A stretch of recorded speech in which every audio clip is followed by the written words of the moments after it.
Flint.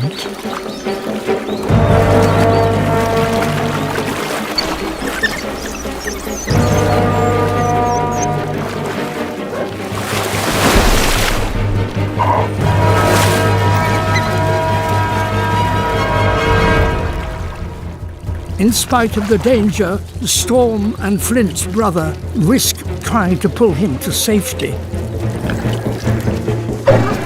But the crocodile's grip is unbreakable.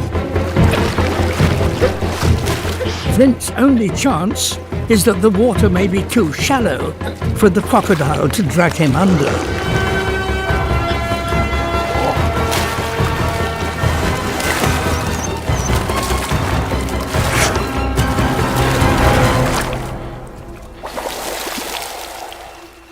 Astonishingly, Flint finds the strength to escape, and his brother continues to protect him. But Flint has been gravely injured.